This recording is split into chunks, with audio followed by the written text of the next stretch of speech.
Sincèrement. Moi, je dis la vérité. Tout ce qui arrive au Mali, c'est les Français. C'est les Français. Toutes les attaques sont perpétrées, montées par la France. Dans quel intérêt? Parce que la France est un pays esclavagiste. Ils n'ont jamais libéré les colonies. Ils les torturent d'une autre manière.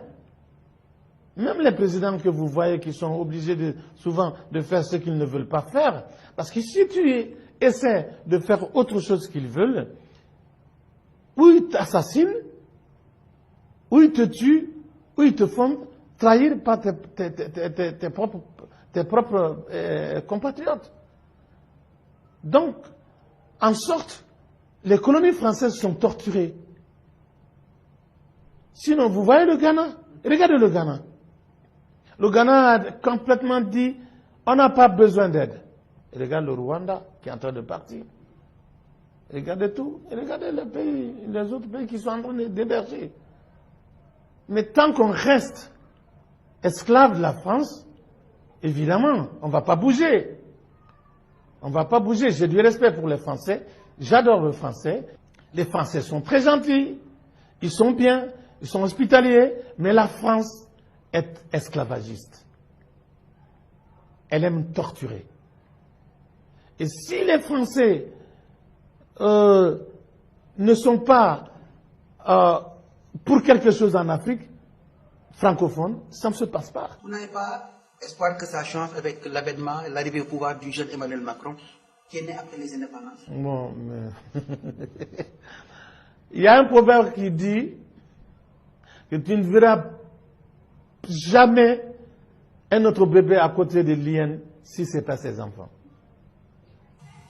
Et cela veut dire quoi, ça? Voilà, c'est un Français, c'est un Français.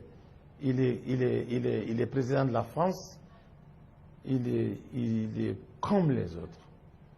Regarde comme il est parti insulter, humilier le président Kaboré au Burkina. Il l'a humilié. Un enfant comme ça. Il voit son fils. Regarde comme il l'a humilié. Au vu, au connu de tout le monde. N'est-il pas la faute par là des présidents africains aussi qui se laissent trop faire, parfois? Je suis d'accord.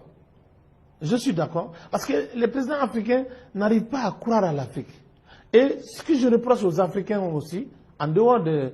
Il faut que les Africains soient derrière leur président. Absolument.